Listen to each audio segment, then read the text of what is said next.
Mrs. Yarrodaberg. Ave Satanas! Hail Satan! Hail Satan!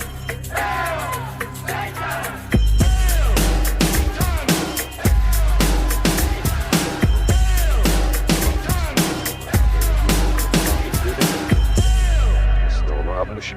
Greetings, heathens. Welcome to Hail Satan. This is the podcast exploring Satanism, culture, and life in general through the eyes of modern Satanists. My name is Joseph Rose. I'm a member of the finest congregation in all the land. We are called Satanic Delco, and we welcome members from anywhere in the world. If you want to learn a little more, visit satanicdelco.com. Today, I'm going to answer a bunch of questions that have come my way from all around the internet. Some will surely touch on Satanism, and some will not. First, let us welcome a whole bunch of cool new Satanists that have joined the gang on Patreon. We've got Tartarus Vile, Joe, Stephen, Razzle Dazzle, Talon, Neen, Declan, Claire, Cricket, Mary, Hemi, Justin, Westboom, Nikesha, Dristan, Marcus, and Simon. Thank you very much, guys. I say it all the time, but you all make this whole thing possible, and I appreciate that very, very much. If you are a brand new member, please make your way over to the Facebook group, the Discord server, and our Zoom meetings, and get to know the whole gang a bit. If you have a moment out there, please visit the website at hailsatanpodcast.com. You'll find links to join me on social media, a form to send me an email, and a link to join up with us all on Patreon. We have a few different tiers to choose from over there with various benefits, including the amazing Greetings from Hell Satanic Postcard of the Month Club. That is the most direct way you can support me and this show if you'd like to do that. Visit hailsatanpodcast.com. All right. I reached out to members of Satanic Delco, as well as the followers on Instagram, and people sent in a bunch of questions. I definitely won't get to all of them. I apologize, but I'll just skip around a bit and see how we do. Obviously, I give preference to members of Satanic Delco, but I'll try to get to a bit of everything.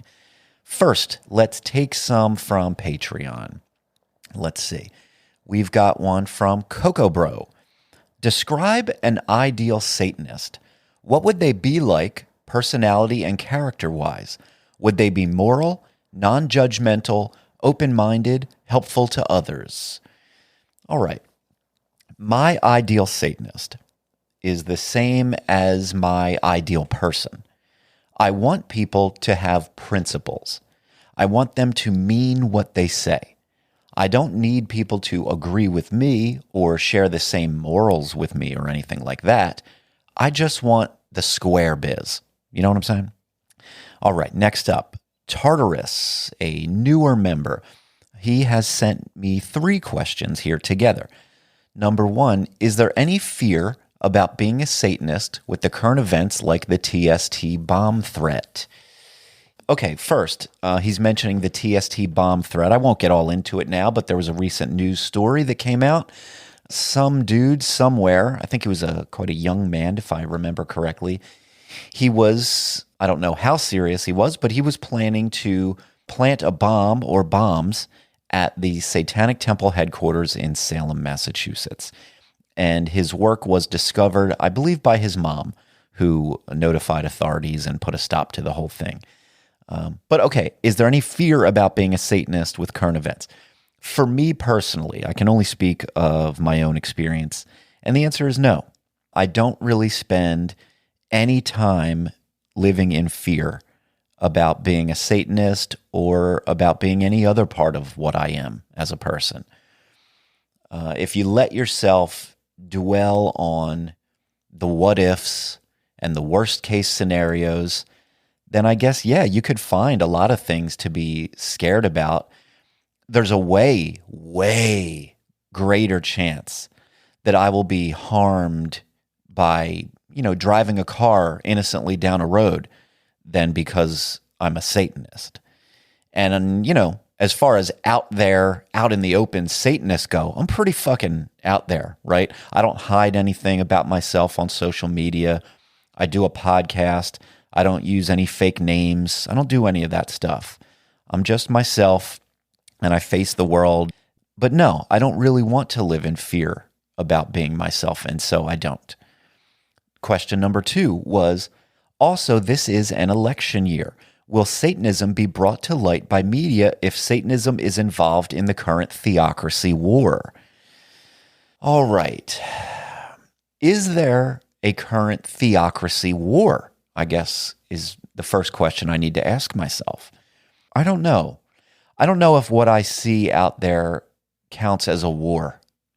I know that the population of the United States, most people personally identify as Christians. That is the majority. And so I guess if you extend that out into all the different parts of life, it makes sense that the majority of people in government are also Christians, and the majority of people in business maybe are also Christian. You know, the majority of people are Christian. And I don't love that. It doesn't suit me, but I also don't spend all that much time worrying about it, to be honest. The question is, will Satanism be brought to light by the media if Satanism is involved in this current theocracy war? And in any noticeable way, I believe the answer is no. I think every once in a while, some Satanism story pops up, and, you know, it might be something silly. It might be a musician or AI images about Target, anything like that. And it sort of comes and goes, and people have fun with it. And then you have stuff that TST does, the Satanic Temple. They do their political activism, whether it relates to giving an invocation somewhere or abortion rights or whatever it may be. But no, if your question is basically, will Satanism sort of make a dent or play any significant role during an election year? No, I don't think so. I think it's going to be about business as usual throughout 2024, and that's that. And question number 3. This is a bit random. I'm currently in Disney. I noticed that the characters in the parade are racially and ethnically chosen to fit certain characters' roles. Would this be considered a type of racism? So my pause here, what I'm trying to consider or think about is, are you saying that the actors playing the characters are chosen, or are the characters fitting certain roles? I'm not exactly sure what you meant, but I'll go with my gut feeling, which is I don't think it is. I don't think it is racism, in my opinion. I think it's probably a simple matter of being authentic to the character. And more specifically, we have to keep in mind that the primary audience for this stuff is children. Let's say a kid has fallen in love with some character who happens to be a tall, pale-skinned redhead, and they are so excited to meet this magical character. And when they arrive, they're told that this short, olive-skinned Asian man is that character. Well, I think the fantasy is going to be kind of broken for that child. So it feels pretty natural to me that if a character is known to be a tall, pale-skinned redhead, you probably aim to cast something like a tall, pale-skinned redhead if one is available and good for the role. In more adult terms, for example, Denzel Washington was cast to play Malcolm X in a film some years ago. I think if Joe Pesci was cast in that role instead, the audience would have been taken out of the story and it wouldn't have worked, despite the fact that Joe Pesci is a very capable actor. And I don't find any racism or negativity in that at all. Next up, we've got Richard. He writes, what is the best way for beginners to start shadow work? So I'm definitely no expert on any of that stuff, but if you Google it, you'll find tons of getting started guides based on the work of Carl Jung. I believe he was the man who first developed that concept of the shadow self. So that's where I would start. Next up from Darren. He writes, do Satanists read the Bible? Yes, some Satanists read the Bible. Other Satanists do not and have not and will not ever read the Bible.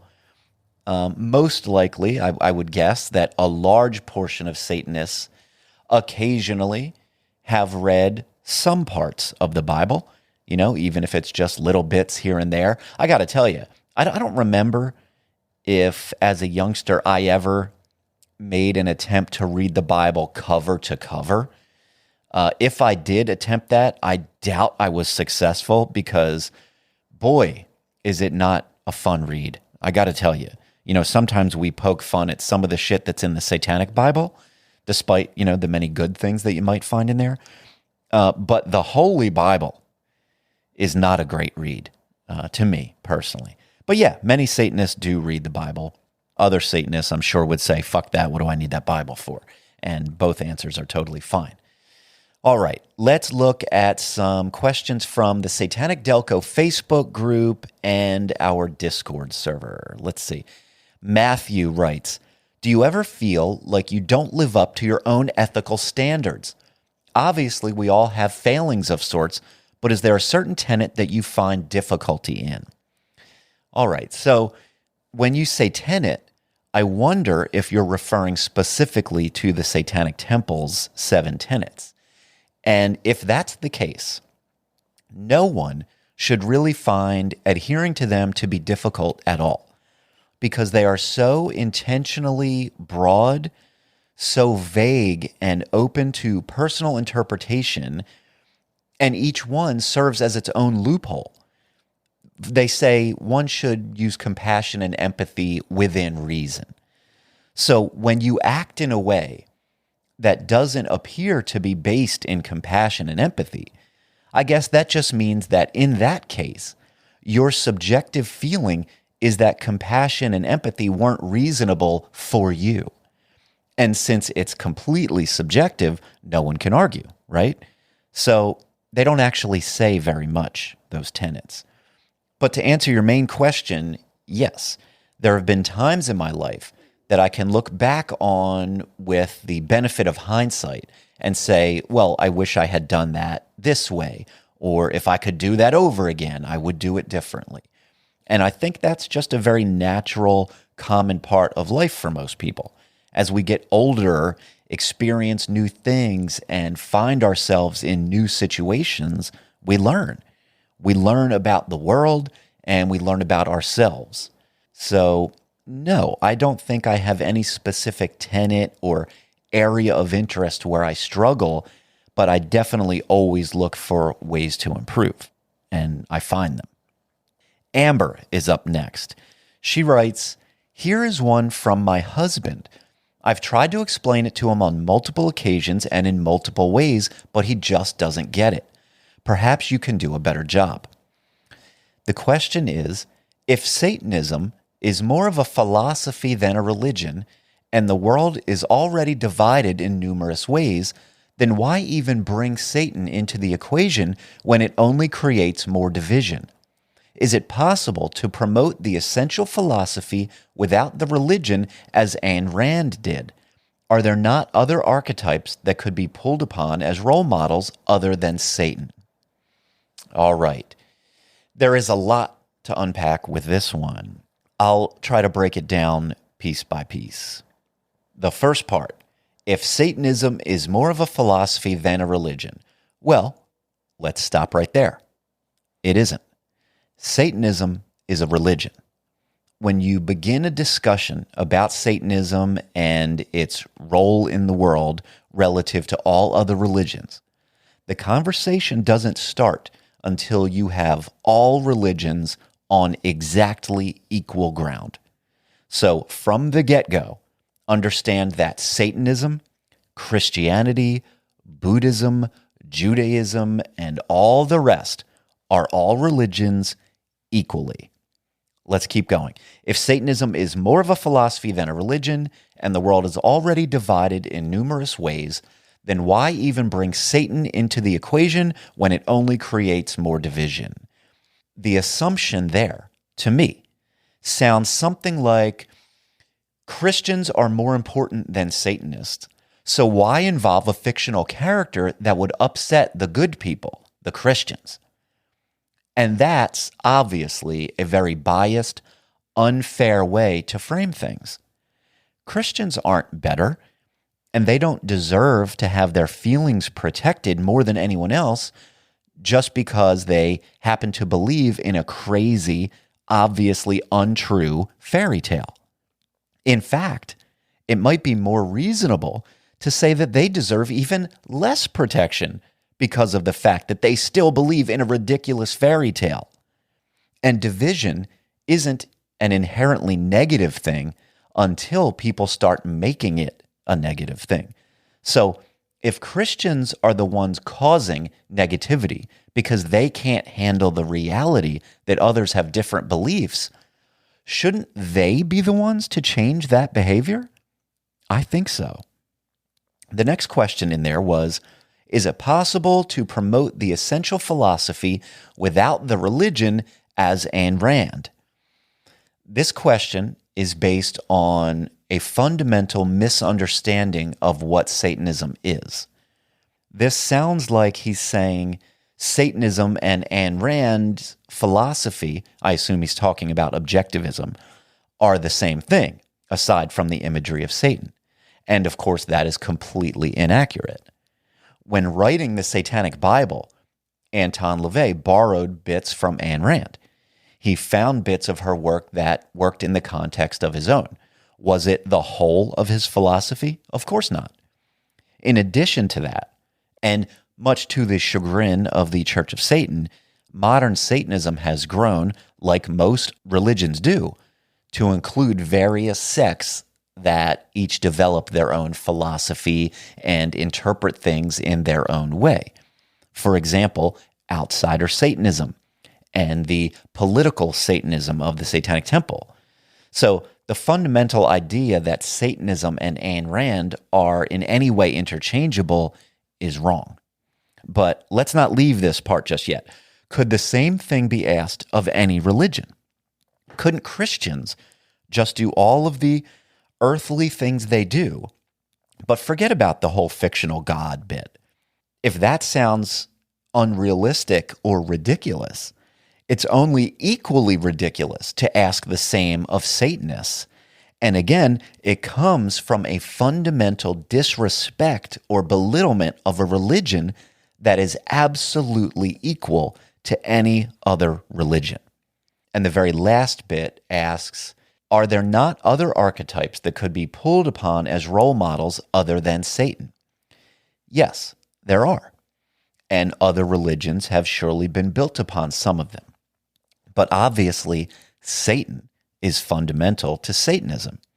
In fact, it's the only thing that is absolutely fundamental to Satanism as a whole. Various sects of Satanism over the years have all kinds of differences, but the one simple unifying factor is the veneration of Satan, the literary character. For hundreds of years, people have written about this character, focusing on all kinds of different attributes and characteristics that Satanists interpret and latch onto in different ways. Fundamentally, this entire question or conversation comes from a place of accepting Christian dominance. The idea that Christians are the ones that should be protected from having to deal with non-Christians expressing themselves. And man, I got to be honest, I don't have a fuck that big enough to describe how I really feel about it. Thank you, Amber. Jamie is up next. Talking to your kids about religion in general without indoctrination and how to handle pushy family members when trying to smother your kids with their beliefs. Okay. I think I get the idea. In my opinion, kids need facts. And as humans on Earth, we have absolutely no evidence whatsoever that there is a God. And I mean none. Literally zero evidence of any kind ever. So that should be treated the same as everything else that we have zero evidence for. For example, the existence of Zeus, or the Headless Horseman, or Bugs Bunny. There are endless stories and characters in the world. And then there is the truth. Kids should be taught the difference between them and given the tools to discover those differences for themselves later in life. As for how to handle pushy family members trying to smother your kids with their beliefs, that is super easy to me. You have one short, very sincere conversation with them, explaining that you won't tolerate any level of that shit. And at the very first sign that they've disrespected you and gone against your wishes, you cut them out of your life forever. And while that may sound extreme in some way when I say it, I can't think of even one good reason to allow a person who clearly doesn't respect you to remain in your life. Show respect for yourself as well as for your children, and boldly tell those people to go get fucked until the moment that they die. And if you do anything less than that, you're setting a precedent that they can do it and get away with it. So why should they stop? Dakota writes in, a question I've been asked by a Christian friend. If Satanism is so morally and ethically correct, why wouldn't you do the same things in faith to Jesus Christ? You just add God to the mix and worship him as your creator. I think this one could be more geared toward an individual's perspective, as that's how it was asked to me. But I think hearing more perspectives on why most of us do not believe in higher powers could be interesting. Okay, fundamentally, it just doesn't make sense. You couldn't do the same things that Satanists do in faith to Jesus Christ. One thing most Satanists do is not believe in God. That's a fairly fundamental bit of Satanism for most Satanists. You know, maybe there are the random theistic Satanists out there somewhere, one of the 12 of them, who maybe they believe in God. I don't know exactly what their deal is. But yeah, let's assume for the large, overwhelming majority of Satanists, we don't believe in God. So we can't just sort of say that we do and go along with it, because we don't. Most of us use science as a guide, and we enjoy things like blasphemy. There is definitely some moral overlap between Christians and Satanists, but in most ways, they are simply not compatible or interchangeable. And really, the best response would be to ask the Christian friend to do the same thing. Be as you are, only drop the God stuff and do everything in the name of Satan. Just do that. Let's see how that flies. Now I will dig into some quick ones from Instagram. I got a whole bunch. I'll get to some of them. AshMay16 writes, as a Satanist, is it weird that I want to pray for my friend that is very sick? Don't believe in God. Okay, well, the short answer is yeah. Yeah, it's weird to pray when you don't believe in God. If you don't believe in God, let's assume you're on the right track and there's no God, who would you be praying to? And do you suspect that anyone is there to hear your prayer? The answer to all that stuff is no.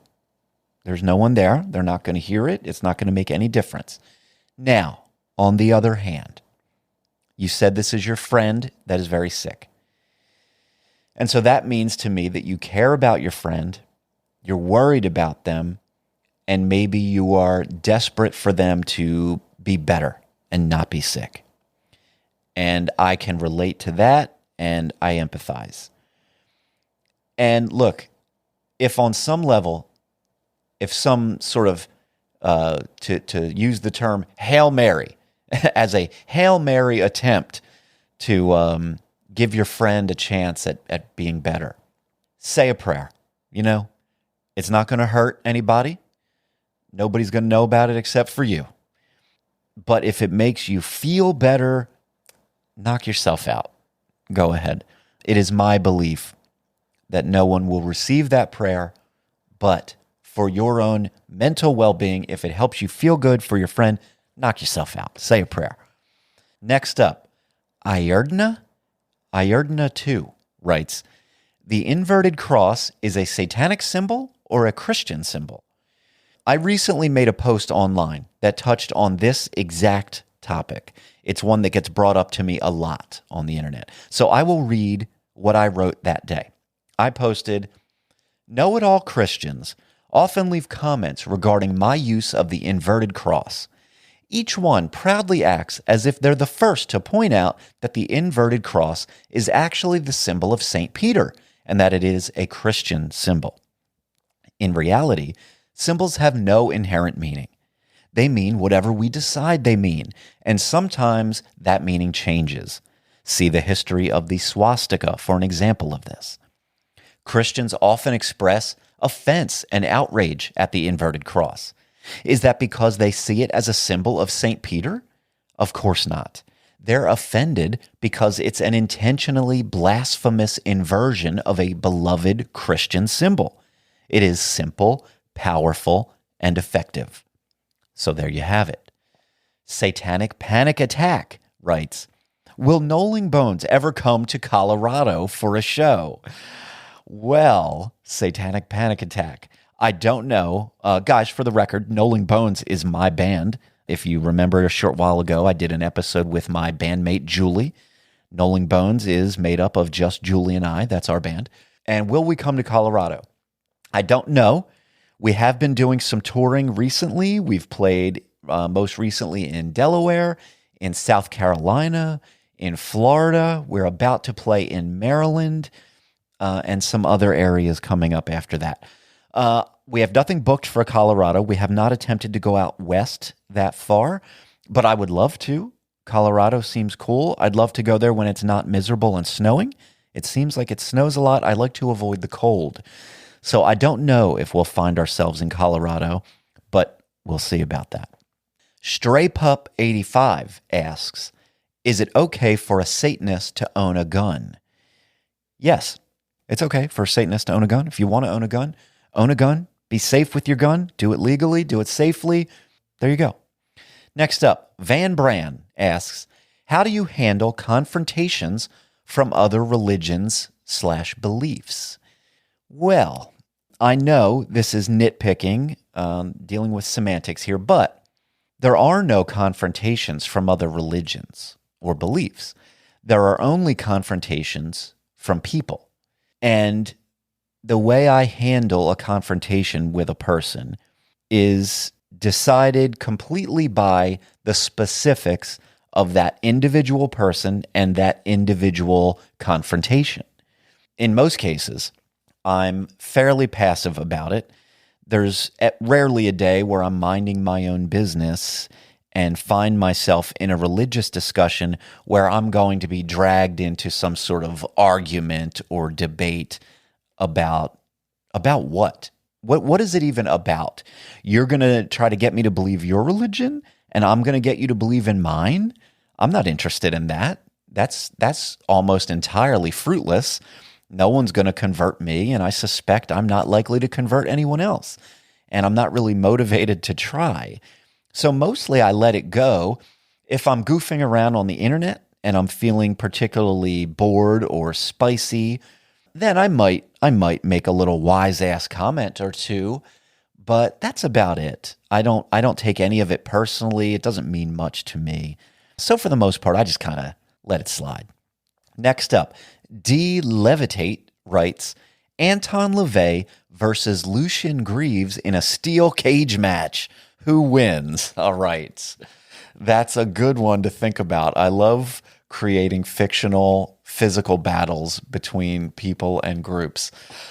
This one to me seems fairly cut and dry. Now, I assume we're taking both men, Anton and old Doug there. I think we need to consider them both in their prime of their lives, okay, rather than an old dead Anton versus a 40-something Lucien Greaves. I'm going to pick Anton to win that fight every fucking time, really. If it's a one-on-one fight, you've got, wacky fucking Anton who's been around and done a bunch of stuff versus the Harvard kid who, no offense, I understand that Doug suffers from some sort of a injury or disability that has affected one of his eyes. And so you've got the Harvard kid who is never going to see the left hook coming. He's just never even going to see it coming. I'm picking Anton every day of the week. And gosh, I would pay. If that was a pay-per-view event, I would cancel my plans and I would plunk down a few bucks to watch that one on the big screen. I want to see it. Somebody, please make that happen. Let's get Anton back. We've got the next one from SM Omar 36. How do you confront someone who's actively trying to convert you? All right, this is similar, same topic as that other one. If someone's trying to convert me, I don't confront them at all. Maybe it sounds like they've confronted me. I don't know. I don't. If they're trying to convert me, again, depending on my mood, I might let them know right off the bat that attempting to convert me would be a complete waste of their time. I'm long past a point where I could be converted into anything by anyone. That just isn't going to happen. So I would probably be polite as long as they were polite. And again, like I said, depending on my mood, I might let them waste their time. I might go along with it and then, I don't know, maybe flash some sort of satanic symbolism or something like that. But that's about it. I don't really look for aggression or negativity in these scenarios. I can find the humor in it all. Next up, we've got Dr. Blue Eyes, who writes, how would I join TST and how educated on Satanism do I have to be? Okay, well, yeah, these are clear answers. How would I join TST? So the answer to that is you just have to sign up for their email marketing list. The Satanic Temple's membership consists of adding your email address to their marketing list. And when you do, you will receive frequent emails that are almost entirely, not 100%, but I would say 85, 90% based on which items in their shop are on sale. It's, 20% off various hot sauce flavors, 10% off this collection of mugs, things like that. That's what their emails are mostly about. Every once in a while, they will give you an update to a court case that they are losing or have lost or will lose. But it's mostly the shop marketing. And the second part was, how educated on Satanism do I have to be? Not at all. You don't have to know one single thing about Satanism. You don't have to be a Satanist. You don't have to know what Satanism is. You don't have to care. You don't have to pursue one thing related to Satanism ever again in your life. They aren't going to ask you any questions. There are no tests to pass. There's nothing about you that they need to know other than what email address can we send these sales to, period. Next up, Into the Static writes, I'm 17 and I was wondering if I'm too young to know my religious beliefs. No, you are not, Into the Static. At the age of 17, of course, that means you're quite young. 17, you're a kid. I don't know how you feel about that terminology, but to me, 17 means you're a kid. And you absolutely, as a kid, have every right to feel however you feel about your religious beliefs. There is a reasonable likelihood that in your future, those beliefs could change. It doesn't mean they will. It doesn't mean that just because you're young, you're going to grow out of your religious beliefs. Many people adhere to the same religion as a kid as they do for the rest of their lives. But, of course, in many, many cases, that changes. However you feel now does not mean that's how you'll feel later. Feel confident in your religious beliefs now, but don't get comfortable for the sake of it. I would say continue to be active. Do your due diligence, as they say. Do your homework. learn more, and find out specifically what it is about your version of Satanism that works for you. Poke holes in it whenever you can and find the parts that don't work for you and figure out why. Figure out who you are and how Satanism works for who you are, rather than making yourself something that works for Satanism. That is the best advice I could give you as a 17-year-old. Coco writes in, how do you feel about Hollywood having satanic imagery? I hate it. That was Coco's comment there, the hate part. I do not hate it.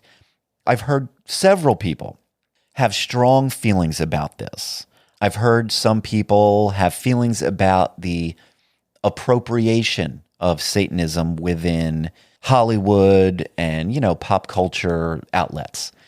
And I don't necessarily have those feelings. I can't exactly pinpoint why, but I don't feel any offense to it. And look, here's another reality. This is a real part of modern Satanism that we should all come to terms with. A lot of our Satanism is determined by pop culture. This is sort of an example of art imitating life and life imitating art, and around we go. So much of our aesthetic and things that we take for granted as part of modern Satanism were definitely born within pop culture one way or another. And our Satanism is enhanced and expressed through pop culture in so many ways. How many Satanists do you know that are fans of either Ghost or Twin Temple or Behemoth or any number of bands that use satanic imagery as part of their music and their visual image and stage presentation? All right, the same goes for Hollywood. Does it mean that Hollywood is going to portray the most grounded, realistic version of our Satanism? No. But is Hollywood really portraying the most grounded, realistic version of any version of life? No. We don't need Hollywood for that. We already have our own lives for that. If you want regular, boring life, you sure as fuck don't need to go watch it on a screen. You're living it. Your neighbors are living it. Go outside. But if you want to see some wild, outlandish shit, we've got Hollywood. And so Hollywood is going to do wild, outlandish shit. They're going to have what are those babysitter movies where the babysitter's like a satanic cult chick? I don't know. There's tons of them. All the way back to Rosemary's Baby and The Omen and on and on and on through the years up through to this very day and surely on into our future. I don't feel bad about it. I get a kick out of it. Frankly, I'm not very interested in supernatural horror movies. That doesn't really do it for me usually. But I get a kick out of a Satan movie. Why not? Give it to me. Next up, Amalek. Amalek? What kind of arguments can you use for a discussion about Satanism with a priest?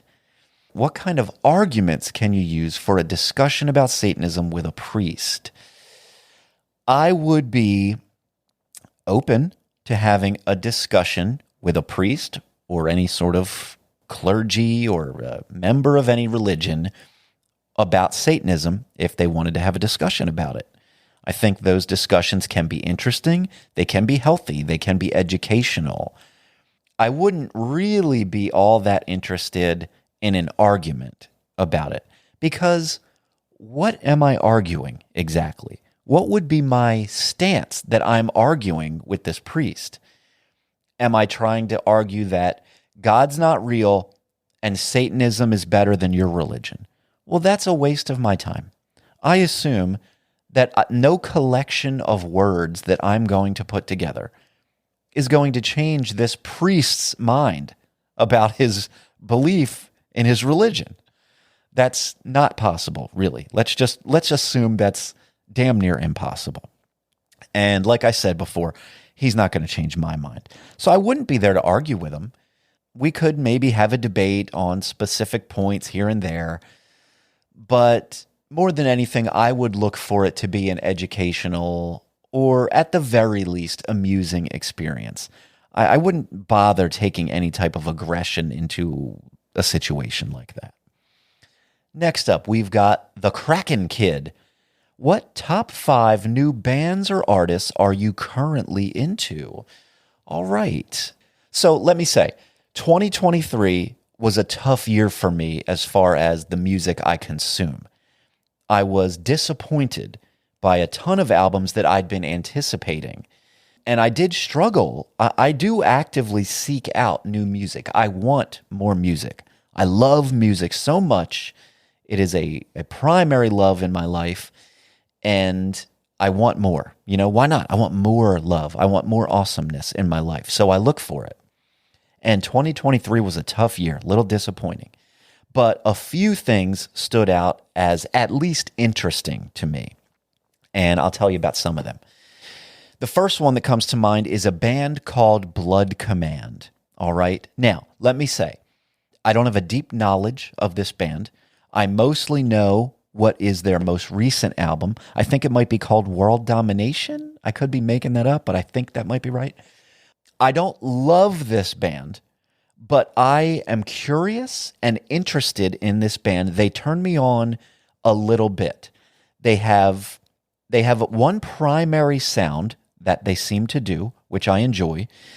It involves cool, catchy, heavy riffs with some very aggressive, screaming female vocals. Mixed in with that are some more singy type of nice, clean vocals, which I do enjoy the contrast. But then there is a lesser portion of their sound that is totally different from that. A bit more electronic. They take a real left turn on some songs.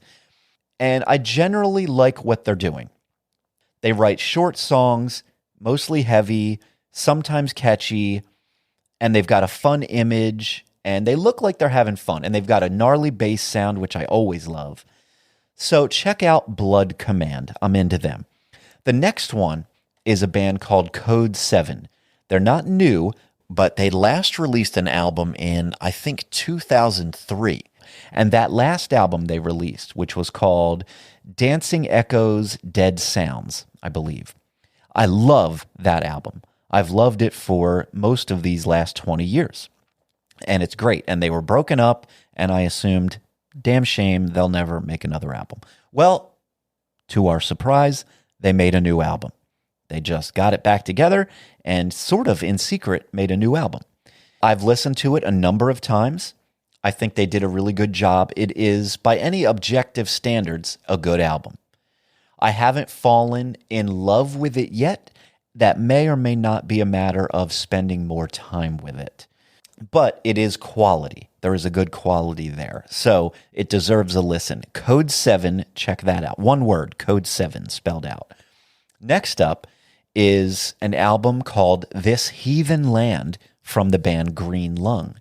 This is a sort of occult-themed, maybe stoner rock type band, and it is quite good. They really weave a tale, and just get into that one for yourself. Dig into the lyrics. I think you'll enjoy it. The band is Green Lung.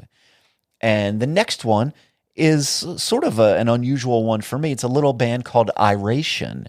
They are a reggae band. I'm not a big reggae listener. I'm not very knowledgeable about reggae. It's a thing I always mean to explore a little more. But these guys have one album that I have really loved for a handful of years. It's an album that, it's my favorite, this is very specific, but it's my favorite album to listen to on the way home from a day of skydiving. When I have a nice morning and afternoon of skydiving at the drop zone, and it's warm out and I'm exhausted and sweaty, I like to drive home with maybe a window down and crank that shit up. It's a real feel-good album. But this band, Iration, just released a new album, and it is also pretty good. I haven't spent that much time with it, but so far, I think it hits the spot.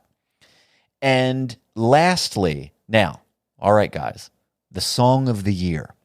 Are you ready to get all mad about this one? I'm going to make some of you guys mad about this. Get ready. The song of the year was Rich Men North of Richmond from Oliver Anthony. I don't care. what anyone thinks of the perceived political undertones or whatever else. I don't give a fuck about any of that. This dude, this fucking redheaded guy, just killed this song. He had me on the verge of tears several times with his powerful, passionate delivery of that song. That is about all the passion you could want from one man and a guitar in the woods. And you got to watch the video of it. Look at his face. Look at his beet red face as he closes his eyes and uses that big, booming voice of his to belt out this song. It's fantastic, guys, really. Rich men north of Richmond, watch the video of it on YouTube. All right, there you go for that question. Next up, we have one from Unholy Hierophant. How do you apply the value of balance? I have ADHD and can hyperfixate on things. All right, interesting question. To me, balance is something that is adjusted on a moment-to-moment, day-by-day basis. You know, I've associated with that image of walking on a tightrope, okay? That is a moment-by-moment endeavor, constantly adjusting to find the perfect balance. You have to become aware of yourself, your feelings, your priorities, and make whatever large or small adjustments to maintain what you feel is the best balance for you. If someone is, for example, morbidly obese, then it's easy to point out something that is out of balance there. But in many cases, it's something that only you can feel. And your perfect balance may look different than someone else's. All right? Next up, Comics and Heart. What is your honest opinion of the Satanic Temple? I admire the tenets they live by, but find them shady, personally. Okay. Yeah, shady is a word that many people seem to use. Okay. Well, first of all, let me say, I know those of you intimately familiar with the podcast or those of you who have conversations with me about Satanic Temple have an idea of where I am coming from related to the Satanic Temple. I can't really give you, I'm not going to take the time right now to give a long, nuanced recall of my opinion of the Satanic Temple and where that opinion comes from. What can I say? Believe it or not, guys, when I talk about the Satanic Temple, most of the time, I have my moments, but most of the time when I talk about them, I try to have some level of, I don't even know what. I try to take it easy is what I'm saying. I try to find a balance when I talk about them, and it does get increasingly hard. I find that the more one learns about the Satanic Temple, the more you experience the Satanic Temple, the more your feelings may change from when you first discovered the Satanic Temple. That seems to be the way it goes for most people.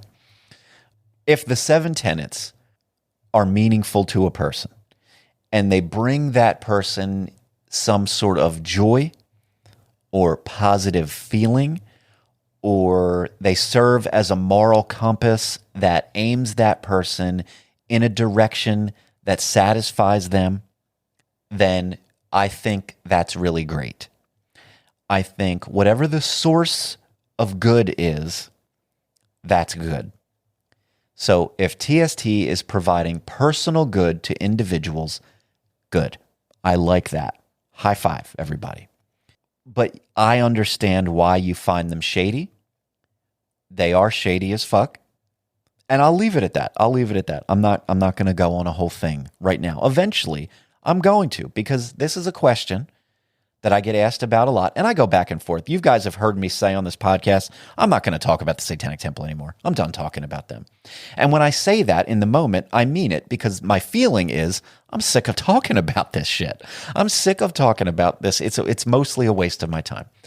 But then I realized that I feel an obligation to talk about the Satanic Temple, because they are obviously the big Walmart of modern Satanism. They're the thing that you're going to run into when you try to figure out what's up with Satanism. What's up with that? Is that real? What's going on? You're going to bump into them. You're going to hear compassion and empathy and justice and think, oh my God, I feel the same exact way. These are like-minded individuals. I love justice and wisdom and compassion and everything that's good in the world. And they represent all that is good. And so I'm with them. Yeah, anyway, the point is, eventually I'm going to do an episode where I talk about my feelings and why. That episode is not today. So thank you. Next up, the iridescent one writes, I'm a new Satanist, and now all my friends are scared of me. How can I fix their perceptions? Well, you can only do one thing, really. You can only provide them with the truth. You can tell them what your Satanism is and what it means to you, and then you can kindly remind them that you are their friend.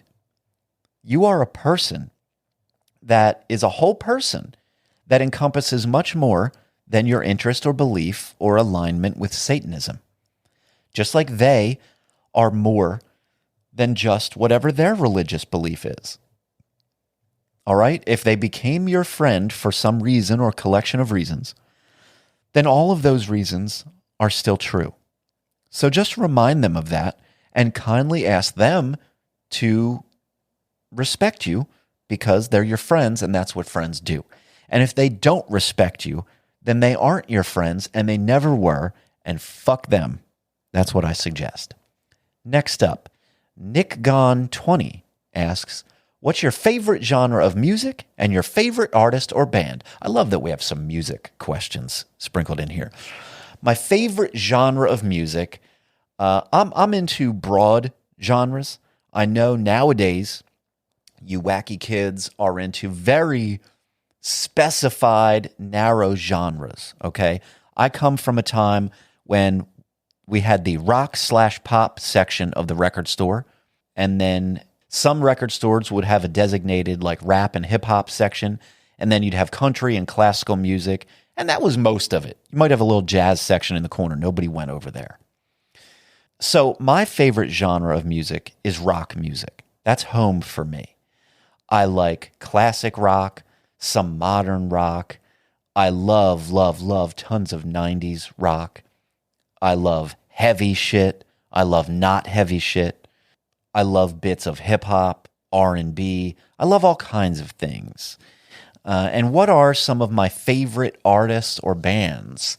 It's hard to name a favorite, but members of Satanic Delco, I'm sure, could give you a list of some of my favorites because I rarely shut up about them. I love things like Black Sabbath. Yes, guys, Black Sabbath, okay? I just love them. Ozzy era, Dio era, give it to me. I love it.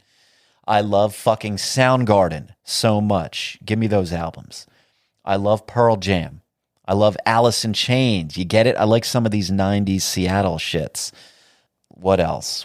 I love Sade, guys. She's made a couple of amazing albums that I will love forever. Tracy Chapman has made one album at least that I want to take with me through all of eternity, if there is such a thing. I love that. What else? I love Tame Impala. Guys, I love so much music. I love Dio. I'm looking at my wall right now. I've got Wasp, Dio, Tank, Twisted Sister, Fastway, The Cult, Black Sabbath, Alice in Chains. I already named some of those.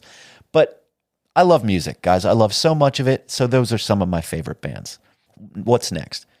One from Necrotomy. Necrotomy writes in, do you think outsider Satanism is more of a philosophy rather than a religion?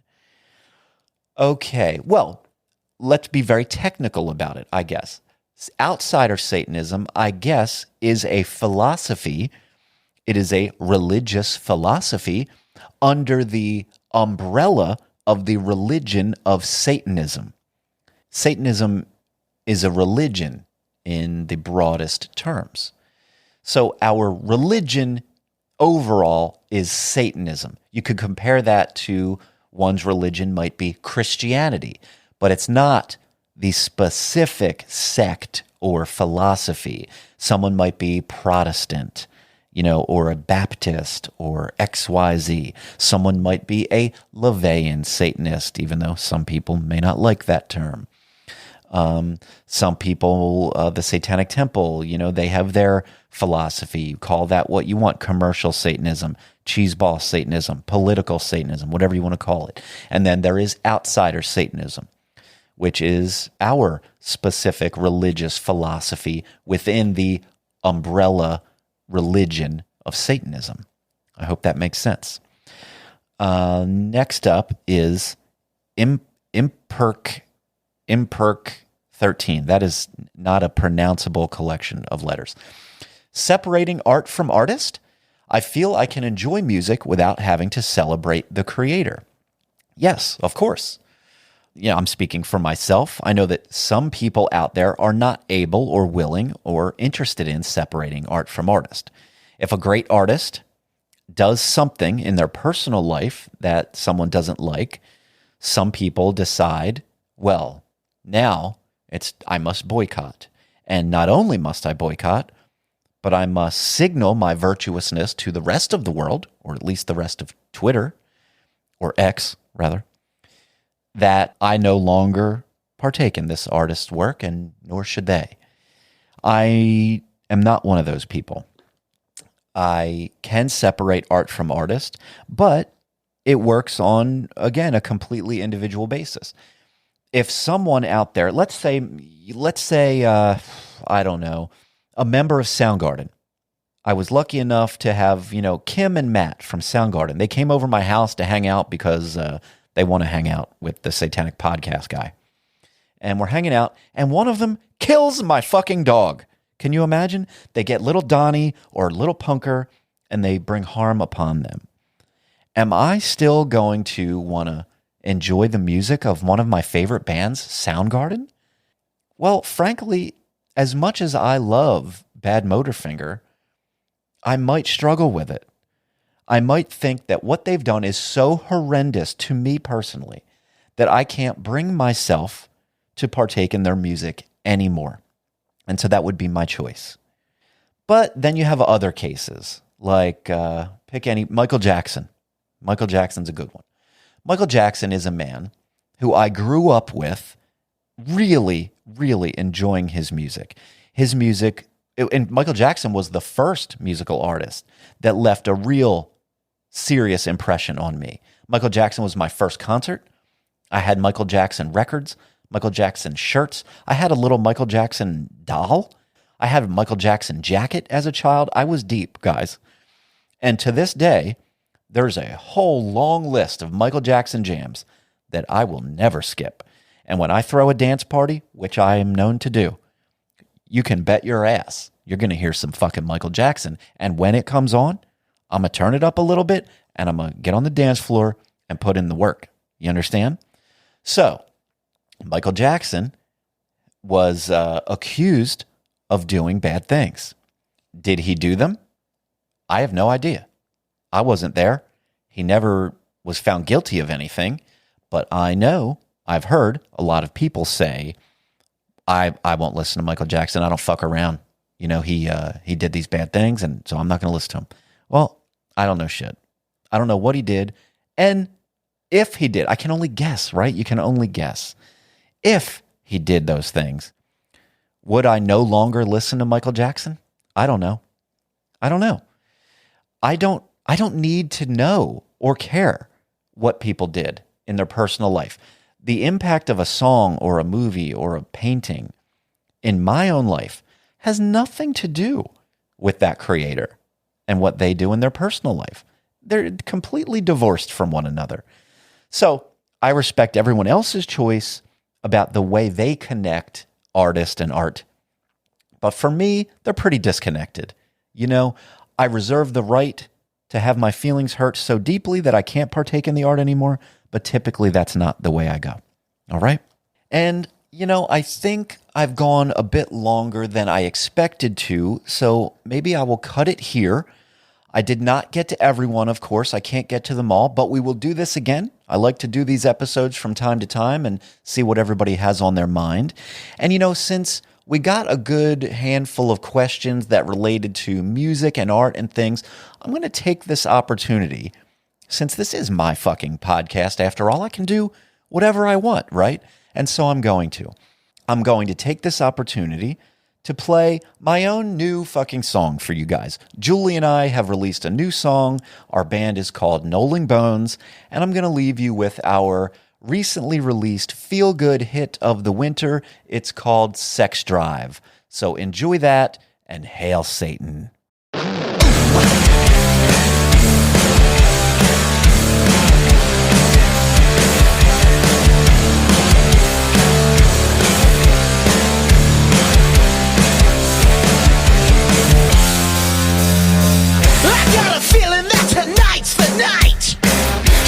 Tokyo, we're feeling just right. Pink sky, sunsets in the rear view. Troublemakers make my dreams come true. Take me for a ride. Take me for a ride. Let 'em watch. Take me for a ride. Take me for a ride. Let 'em watch. We got nothing to hide. Pig rolled up, snooping with a flashlight. Eyes wide. Oh my, it was quite the sight. Should we stop or do you wanna be a witness? He grabbed his phone and snapped a picture with the quickness. Take me for a ride. Take me for a ride. Yeah, let him watch. Take me for a ride. Take me for a ride. Let him watch. We got nothing to hide. I think I know the way to get to where I'm going. Do you wanna come too? Do you wanna come too?